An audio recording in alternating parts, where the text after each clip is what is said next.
Saludos queridos estudiantes, habiendo terminado la primera unidad del sistema digestivo correspondiente a las generalidades, vamos a iniciar entonces la siguiente unidad, que corresponde a motilidad.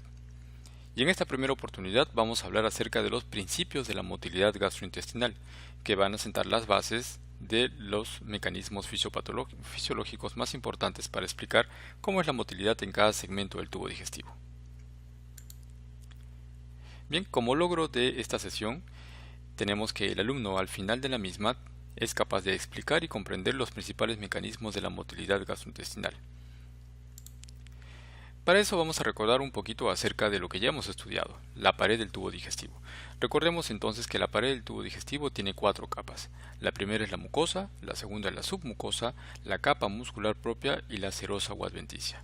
Recordemos entonces que la capa submucosa tiene un plexo, que vemos aquí en amarillo como si fuera una red, que corresponde al plexo submucoso de Meissner. Seguido, en la capa muscular propia, encontramos una red similar, pero que cobra importancia desde el punto de vista de la motilidad, y es el plexo mientérico de Auerbach. Ambos, como ven, no son independientes, sino se encuentran comunicados, y a su vez estos se van a comunicar a través del sistema nervioso autónomo que los va a regular de alguna manera, como vamos a ver. Muy bien, entonces la motilidad, según este gráfico, se basa prácticamente en esta capa importante que es la capa muscular. Y observen ustedes, para recordar, que la capa muscular propia tiene una porción que es circular o de orientación circular y la otra son fibras musculares de orientación longitudinal. El famoso cile, circular interno, longitudinal externo, en medio del cual encontramos el plexo de Auerbach. Algunas generalidades o algunas cosas importantes que hay que recordar del músculo liso. Las fibras musculares lisas miden de 200 a 500 micras de longitud y tienen 2 a 10 micras de espesor. Estas se van a disponer en el tubo digestivo en haces, formando usos musculares de hasta 1000 fibrillas cada una, paralelas unas entre otras. Se encuentran conectadas entre ellas por uniones de tipo gap, también la van a encontrar ustedes como uniones de hendidura, que va a permitir el paso de iones de una fibra a otra. Y estas comunicaciones o estas hendiduras hacen posible que estos iones pasen o esta comunicación sea más veloz o más rápida en el sentido longitudinal que en el sentido circular. Además, tenemos que conocer que la contracción en el músculo liso genera una baja necesidad de energía, es decir, gasta mucho menos energía que la contracción en el músculo estriado. Como vemos aquí, la contracción en el músculo liso genera un gasto de 1/10 o 1/300ava parte respecto al músculo esquelético. Además, la contracción del músculo liso es lenta para iniciar la contracción y es lenta también para desarrollar la relajación. Esta lentitud no va en desmedro de la contracción del músculo liso. Por el contrario, va a favorecer a la contracción muscular lisa desde el punto de vista de que va a generar más fuerza de contracción que el músculo estriado, generando una fuerza de 4 a 6 kilogramos por centímetro cuadrado. Vale decir entonces que la lentitud en la contracción y la lentitud en la relajación van a favorecer la fuerza de contracción del músculo liso. Y otra cosa más que hay que recordar es que la contracción y relajación es regulado por el calcio, en el caso del músculo liso. Este es un cuadrito en el cual vamos a ver algunas diferencias de lo que hemos mencionado entre músculo liso y esquelético. Por ejemplo, en el músculo liso la contracción lenta y prolongada.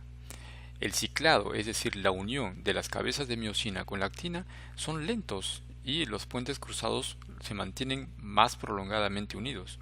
La actividad de la ATPasa es mucho menor, por eso el gasto de energía es menor incluso que el músculo esquelético.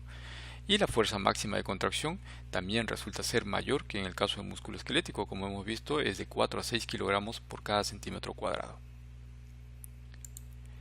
En esta imagen lo que estamos viendo para recordar un poco cómo es la contracción y cómo es la relajación. Por ejemplo, la contracción, como hemos dicho, depende del calcio. Se da un influjo o una entrada de calcio del extracelular, a su vez que también se genera una salida de calcio del retículo sarcoplasmático en el intracelular. Este calcio, así depositado en el intracelular, se va a unir a la calmodulina. La calmodulina va a formar un complejo con el calcio, lo cual va a hacer posible la activación de esta molécula llamada MLCK, que son las iniciales de miosina sinasa de cadena ligera. Esta a su vez va a fosforilar va a fosforilar la cadena ligera de miosina que conduce a la contracción del músculo liso. Aquí estamos viendo la cadena ligera de miosina, entonces se va a fosforilar y esto va a hacer posible el cambio de ATP a ADP, fosforilando las cabezas de las miosinas, las cuales se van a unir a la lectina, y así se forma o se produce la contracción. Caso contrario, la salida del calcio y la entrada de este mismo al retículo sarcoplásmico, entonces va a producir una desestabilización de todo este sistema que habíamos visto, de tal manera que la miosina fosfatasa va a intervenir desfosforilando las cabezas de la miosina. De esa manera entonces las va a liberar de la unión con la actina y esto va a facilitar la relajación del músculo liso. A su vez hay que recordar que la relajación también está mediada por la salida del potasio.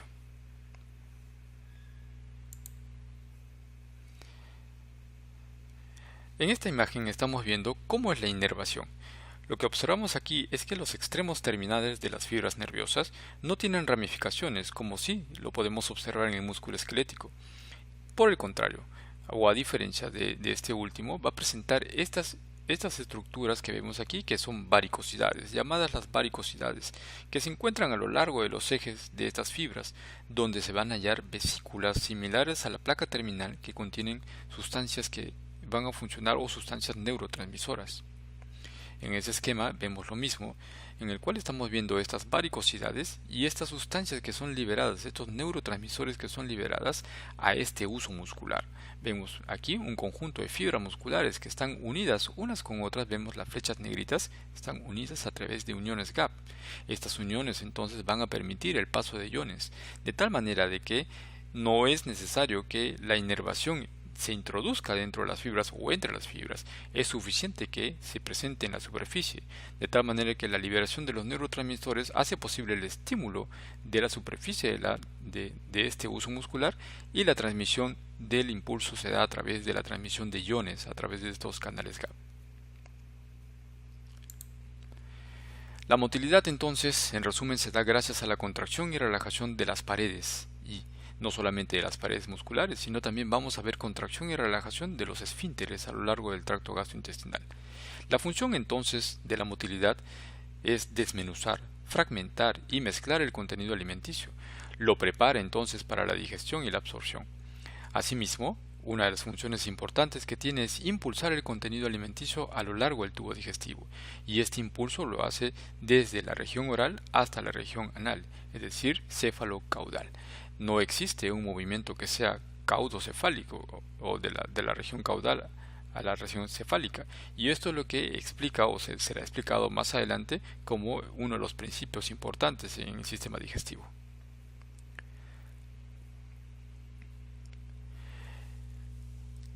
La contracción muscular depende entonces de dos capas musculares, una circular que es interna, la cual va a disminuir la luz del intestino, y otra longitudinal que es externa, que lo que va a hacer es acortar el segmento intestinal.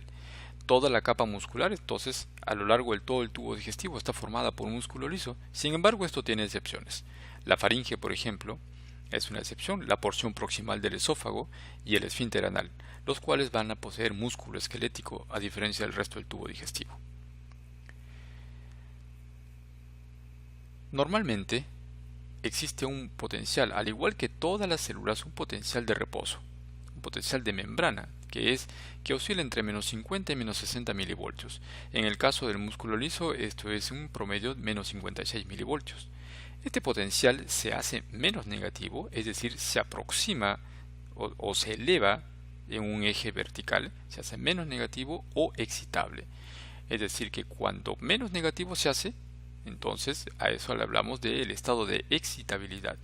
¿Qué es lo que o qué factores pueden influir para que la célula se haga más excitable? Por ejemplo, uno de los factores más importantes es la distensión del músculo liso. Entonces, cuando llega un contenido X que distiende el músculo liso, eso va a hacer que la fibra muscular sea más excitable.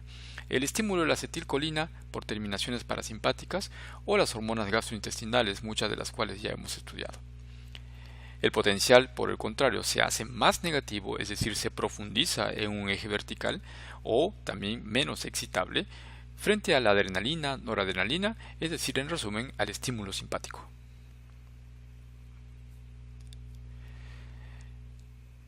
El músculo liso tiene una excitación intrínseca, lenta, y posee dos tipos de ondas, las ondas lentas y ondas en espigas.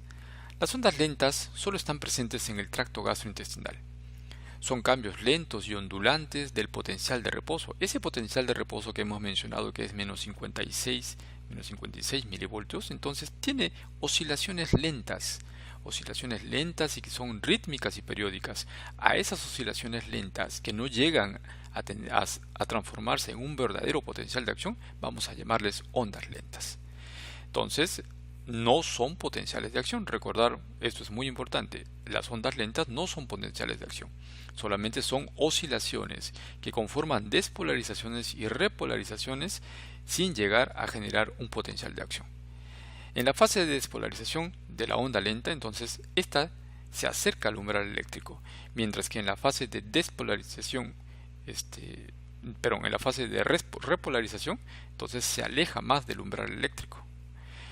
Pero ¿qué pasa si la despolarización, por ejemplo, tiene una mayor fuerza? Entonces, si la despolarización es mayor, esta puede provocar ahora sí un verdadero potencial de acción. En este gráfico lo que estamos observando en la parte superior efectivamente son las ondas lentas. Vean ustedes cómo estas ondas lentas son rítmicas, periódicas, oscilantes. Son oscilaciones del potencial de reposo de membrana.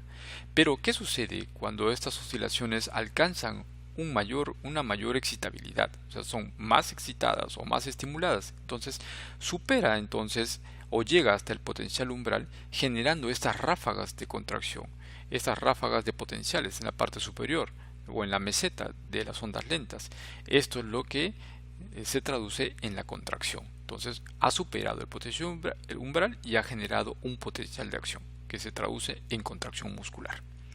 Y en la parte de abajo estamos viendo cómo hay una distancia en tiempo, una brecha de tiempo entre lo que es el fenómeno eléctrico y el fenómeno mecánico en punteado.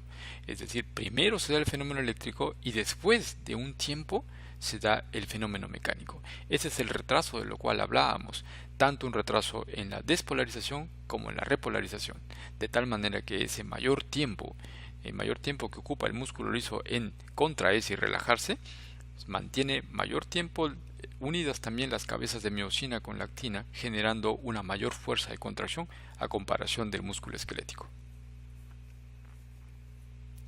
Las ondas lentas, entonces, estas ondas que oscilan, tienen una intensidad que varía de 5 a 15 milivoltios. La frecuencia es en el tubo digestivo de 3 a 12 ondas por minuto. 3 a 12 ondas lentas por minuto. El estómago es la porción del tubo digestivo que tiene las ondas con menor frecuencia, 3 ondas lentas por minuto, mientras que el duodeno es la zona que tiene la mayor frecuencia, 12 ondas lentas por minuto. En el caso, por ejemplo, del hilo terminal, estamos hablando de un promedio de 8 a 9 ondas lentas por minuto. Y hay que recordar que siempre es necesario la presencia de las ondas lentas para poder producir potenciales de acción. Recuerden que los potenciales de acción, como hemos visto en la figura anterior, se generan en la meseta o se generan gracias a la presencia de las ondas lentas. Si no existen ondas lentas, no existirían entonces potenciales de acción. Entonces, por eso aquí decimos que se necesita siempre la presencia de las ondas lentas. La frecuencia de las ondas lentas no son influenciadas por la actividad neural vegetativa o autónoma, ni por las hormonas. Es una propiedad intrínseca propia del tubo digestivo. Es por eso que este es el llamado sistema nervioso entérico. Tiene un marcapaso propio incluso, como vamos a ver. Efectivamente, aquí estamos describiendo unas células que no hemos comentado hasta el momento, que están presentes en el plexo mientérico de Auerbach, y están presentes también entre las fibras musculares lisas. Estamos hablando de las células intersticiales de Cajal. Estas células intersticiales de Cajal que estamos viendo que son células que tienen prolongaciones citoplasmáticas, como estamos viendo aquí, están unidas entre ellas y tienen contacto también con la musculatura lisa y están también inmersas en el plexo mientérico. Estas van a funcionar como un marcapaso. Pero ¿de dónde aparecen estas células? Estas células son células que se originan del mesénquima, que tienen un citoplasma prolongado y se encuentran entre las células ganglionares del plexo de Auerbach. ¿Okay? Funcionan como un marcapaso dando la frecuencia de las ondas lentas. Entonces esa frecuencia de 3 a 12 ondas lentas por minuto lo da este marcapaso intrínseco en el tubo digestivo, que son las células de Cajal.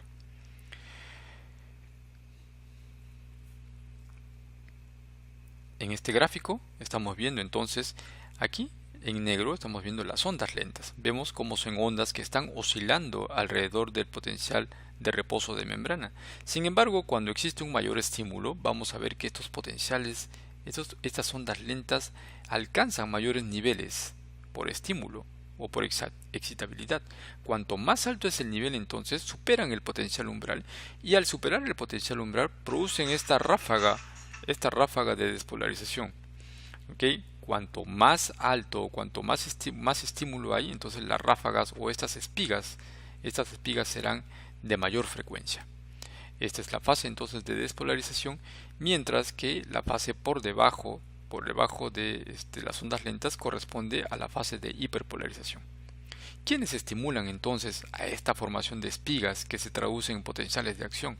Son estimulados por la distensión del músculo, como hemos dicho, importante, la acetilcolina del sistema parasimpático y además la presencia de hormonas. Mientras que la hiperpolarización es favorecida por el estímulo de la noradrenalina principalmente y la adrenalina en el sistema nervioso simpático, autónomo simpático. Es decir que, en resumidas cuentas, el sistema nervioso parasimpático lo que va a favorecer es la presencia de las contracciones o las contracciones musculares, traducidas por los potenciales de acción que se generan, mientras que el sistema nervioso simpático lo que va a favorecer es la hiperpolarización, es decir, la disminución de la actividad de la contracción muscular en el tubo digestivo. Todo tejido muscular liso funciona como una sola unidad, como hemos mencionado. El impulso eléctrico pasa de una célula a otra a través de las uniones gap o uniones comunicantes, y las contracciones cuando se dan pueden ser de tipo fásicas o de tipo tónicas. La contracción fásica, por ejemplo, son contracciones periódicas seguidas de relajación. Se contrae y se relaja. Se encargan de mezclar y propulsar el contenido alimenticio, y entonces, como propulsan el contenido alimenticio y mezclan, se van a encontrar sobre todo en segmentos como el estómago, el esófago y el intestino delgado. Mientras que las contracciones tónicas, como su nombre dice, guardan el tono de una estructura, entonces estas son contracciones sostenidas, sin relajación muchas veces, o solamente tienen una relajación de minutos u horas, y estas están presentes en áreas donde debemos evitar el pasaje del contenido de un segmento a otro. Por ejemplo, si nos ponemos a pensar, el contenido gástrico no debería retornar al esófago. Entonces existe aquí un esfínter, el esfínter esofágico inferior, como estamos viendo aquí. Asimismo, por ejemplo, en la válvula ileocecal, el contenido fecal no debería retornar hacia el ilio. Entonces existe una válvula a ese nivel. Y también como ejemplo tenemos el esfínter anal interno. En esta imagen estamos viendo un esquema del sistema nervioso entérico. Este sistema nervioso entérico es el principal sistema en el tubo digestivo, y ésta posee más de 100 millones de neuronas desde el esófago hasta el ano. Este es el verdadero sistema nervioso entérico, que tiene la función de contracción y controlar la secreción intestinal.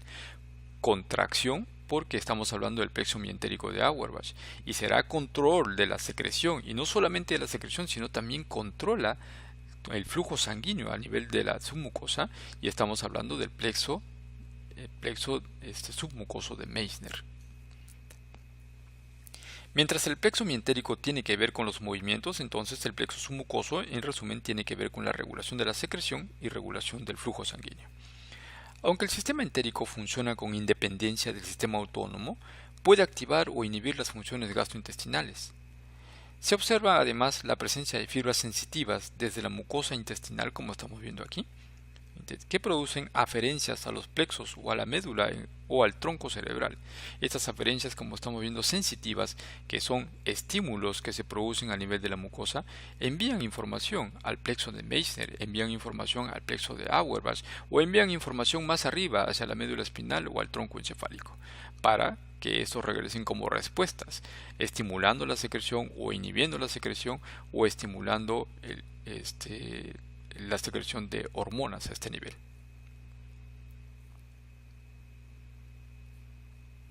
En este otro esquema, que básicamente explica lo mismo, estamos viendo cómo Este sistema entérico, sea el plexo mientérico de Auerbach o de Meissner, tiene un control o una regulación, es decir, no son elementos aislados, tienen comunicación entre ellas y a la vez tienen comunicación con el sistema nervioso autónomo, sea simpático o parasimpático.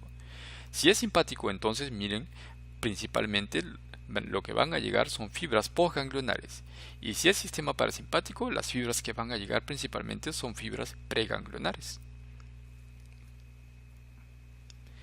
Sin embargo, no todas las neuronas que están presentes a este nivel son excitatorias. Vamos a tener también la presencia de neuronas inhibitorias en los plexos mientéricos. Por ejemplo, la presencia de neuronas secretoras de BIP, que lo que van a hacer es relajación de los esfínteres.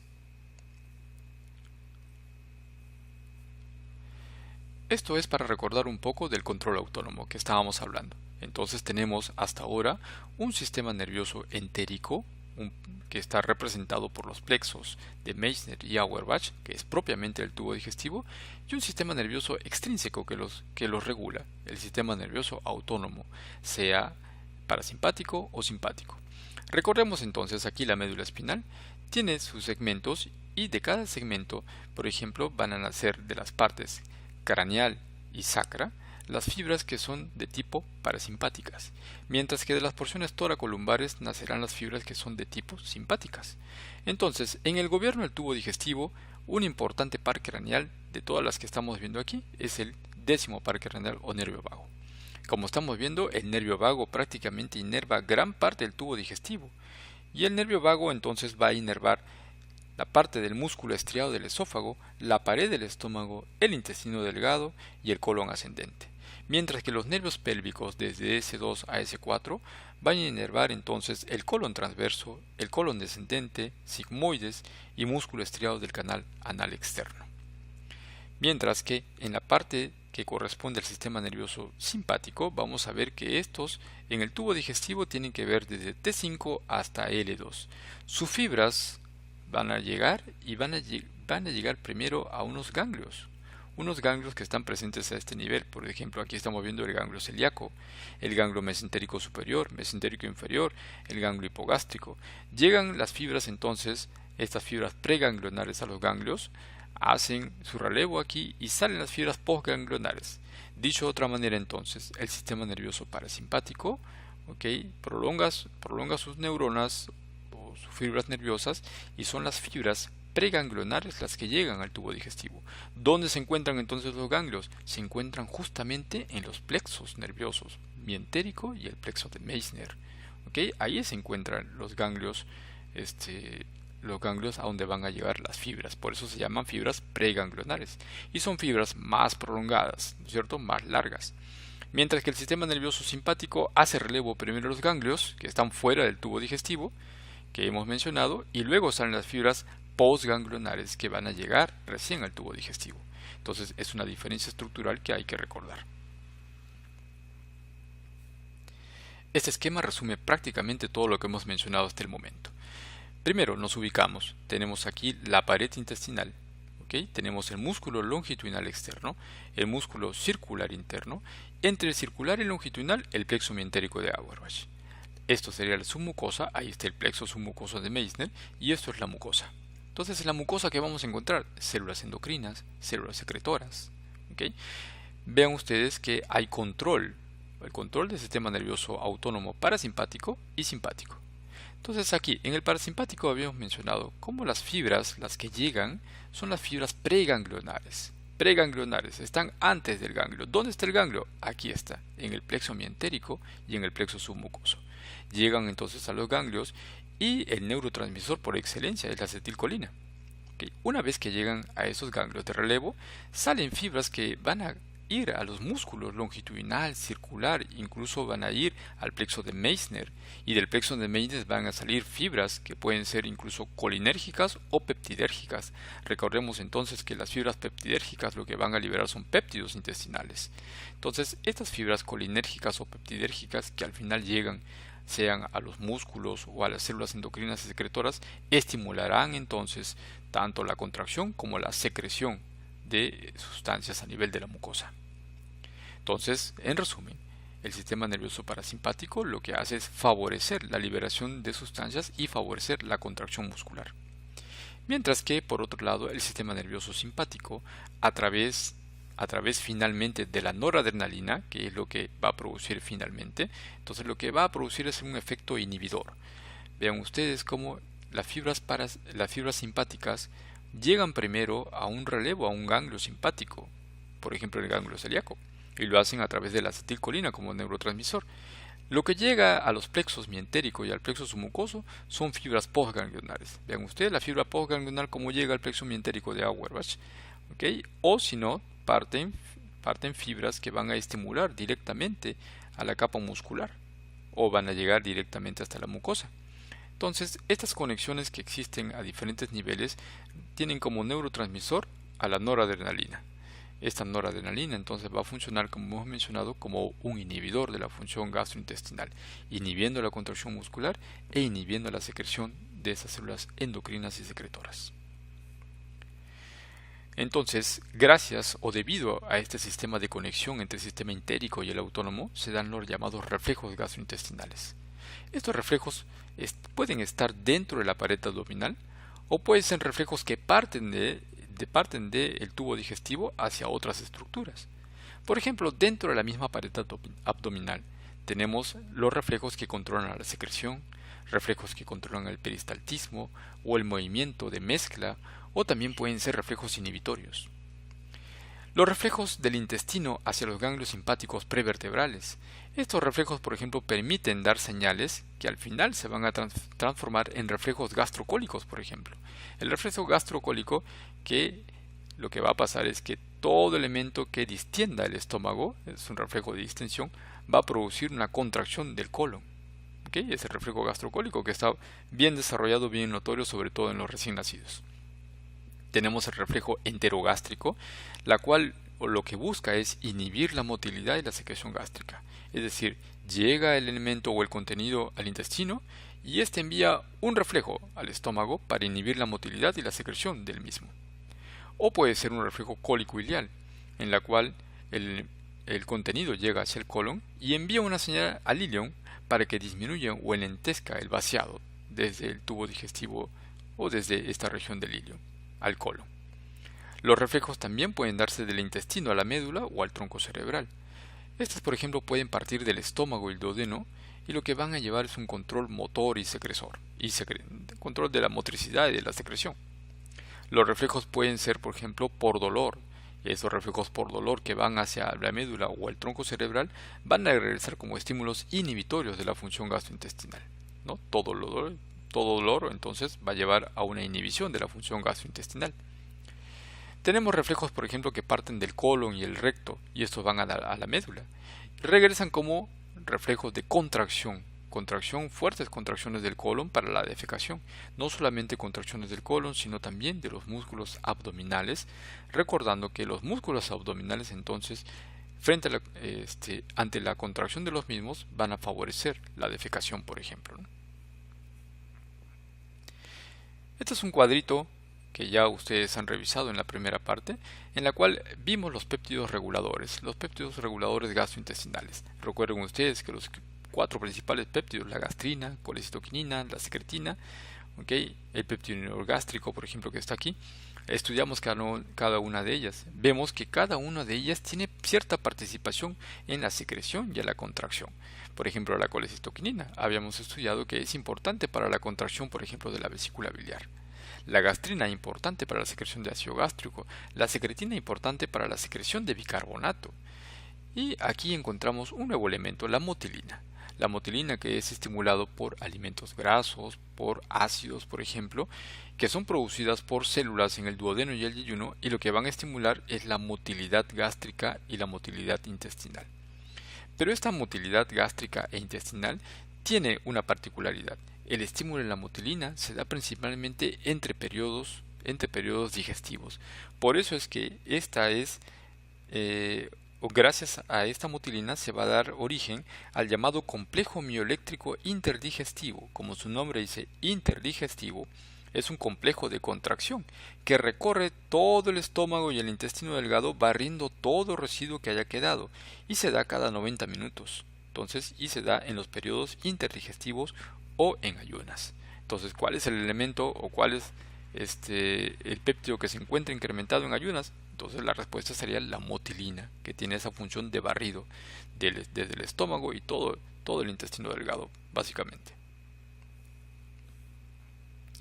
Por último, entonces, en resumen, el tubo digestivo tiene movimientos, dos movimientos importantes, un movimiento peristáltico, que es un movimiento propulsivo, y un movimiento de mezclado. ¿Okay? El movimiento inicial, el de propulsión o de peristaltismo, es importante porque aquí hay que recordar que su principal estímulo, como ya hemos dicho, es la distensión. Otro estímulo que puede comentarse es la irritación química o irritación física, pero principalmente, como se ve en este esquema, la distensión. Esta distensión o este estímulo es una propiedad inherente de muchas estructuras tubulares en el organismo y se produce frente al estímulo de la distensión. Se produce una contracción del músculo circular, como vemos aquí, una contracción que se llama anillo de contracción. Entonces se produce una contracción del músculo circular que se encuentra en la zona proximal, y esto aproximadamente 2 a 3 centímetros del bolo. ¿Okay? Se forma este anillo de contracción que se dirige hacia el ano, o sea, tiene una dirección de la parte cefálica a la parte caudal. Probablemente esta orientación se deba debido a la polaridad también que tienen las neuronas en los plexos como el plexo mientérico, y lo hace entonces empujando 5 a 10 centímetros el bolo hacia la parte caudal. Pero a su vez que se produce este anillo de contracción, tiene que haber una relajación en la parte caudal. Es así entonces que cuando vemos el siguiente esquema, aquí nos vamos a saltear esto, estamos viendo lo mismo. Hay un estímulo por la presencia de un bolo, estímulo mecánico de distensión. Se produce un anillo de contracción, vemos, gracias a la contracción de músculo circular. ¿Okay? Este anillo de contracción, a su vez, así como se contrae el músculo circular, lleva a una relajación del músculo longitudinal en esta porción. Entonces, a su vez que se contrae esta porción caudal, la región caudal tiene que relajarse. El músculo liso se relaja entonces en esta porción y el músculo longitudinal se contrae. Vamos de nuevo. Entonces, frente a la presencia de un bolo o un elemento que produce el estímulo de distensión, se va a producir en la parte proximal una contracción del músculo circular con relajación del músculo longitudinal. Existen algunas sustancias que producen este fenómeno, que en su momento también las vamos a comentar. Mientras que en la parte distal lo que se va a producir es una relajación del músculo circular y una contracción del músculo longitudinal. Como consecuencia de este fenómeno reflejo, lo que se va a producir es que el bolo o el elemento se impulse 5 a 10 centímetros a lo largo del tubo digestivo. Como vemos, este estímulo hace que este bolo o este elemento se propulse de la región cefálica a la región caudal, gracias a esa contracción y relajación. Entonces, conforme va avanzando, se va contrayendo la región proximal y se va relajando la región distal. Entonces, este fenómeno de orientación del bolo de la región cefálica a la región caudal es lo que explica lo que se ha llamado el principio del intestino. ¿Okay? Entonces, que explica que el bolo no puede ir en sentido contrario, ¿okay? Sino en sentido cefalocaudal. ¿Okay? El otro movimiento que habíamos descrito, que faltaba describir, es el movimiento de segmentación o movimiento de mezclado. Se trata de contracciones que se dan, que son responsables del mezclado básicamente del contenido intestinal y que van a darse por contracciones del músculo circular, ¿okay? En diferentes segmentos. Estas contracciones van a llevar, como hemos dicho, al mezclado, la fragmentación de los elementos, de los elementos dentro del tubo digestivo. Sin embargo, no tienen que ver, como se ve aquí, vemos flechas opuestas o en diferentes direcciones, no tienen que ver con la propulsión de los alimentos. ¿Ok? Como hemos explicado. Entonces, dos tipos de movimiento al final, movimientos de mezcla y movimientos de propulsión. ¿Ok? Entonces, con estos elementos básicos hemos terminado la presente sesión.